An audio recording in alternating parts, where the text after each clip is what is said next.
జగిత్యాలలో deputy CM బట్టి విక్రమార్క మాట్లాడుతున్నారు. లైవ్ చూద్దాం. పూర్తి కావించండి. ప్రతి నెల మీరు కట్టిన దానికి అనుగుణంగా మీరు బిల్లు పంపిస్తూ ఉండండి.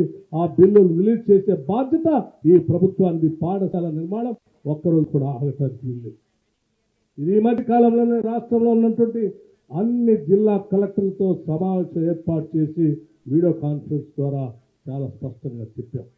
ఇది ఈ రాష్ట్ర ప్రభుత్వం యొక్క ఆలోచన లక్ష్యం. దాంతోపాటు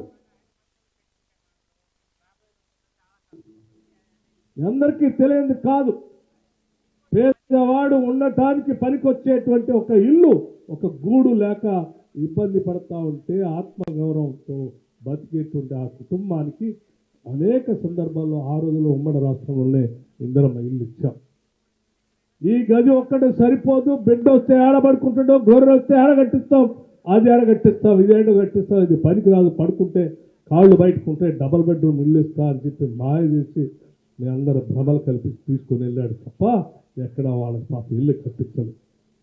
వాళ్ళ బాధను చూసి ఆనాడు రాష్ట్ర కాంగ్రెస్ కమిటీ అధ్యక్షుడిగా ఉన్నటువంటి రేవంత్ రెడ్డి గారు, సిఎల్పి నాయకుడిగా ఉన్న నేను, వారు పెద్ద పెద్ద బహిరంగ సభలు పెడుతూ రాష్ట్ర వ్యాప్తంగా నేను పాదయాత్ర చేస్తూ పేద ప్రజల అవసరాలని వాళ్ళ బాధల్ని అర్థం చేసుకొని ఆనాడే మాట ఇచ్చాం.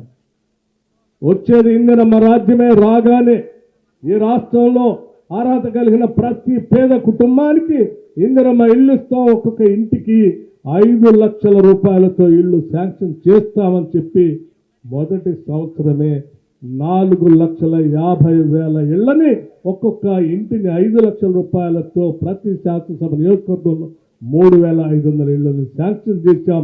ఈరోజు రాష్ట్ర వ్యాప్తంగా 4,50,000 ఇల్లు మొదలై పనులు నడుస్తూ ఉన్నాయి. దానికి కూడా చాలా స్పష్టంగా చెప్పాం. వారం వారం బిల్లు ఇస్తాం. మీకు ఉన్న ఇల్లు పీకి బయట ఎండకి వానకి తడుస్తూ పునాదులు వేసుకుని ఇల్లు కడతా ఉన్నారు. ఎక్కువ రోజులు ఆలస్యం చేయకండి. బిల్లు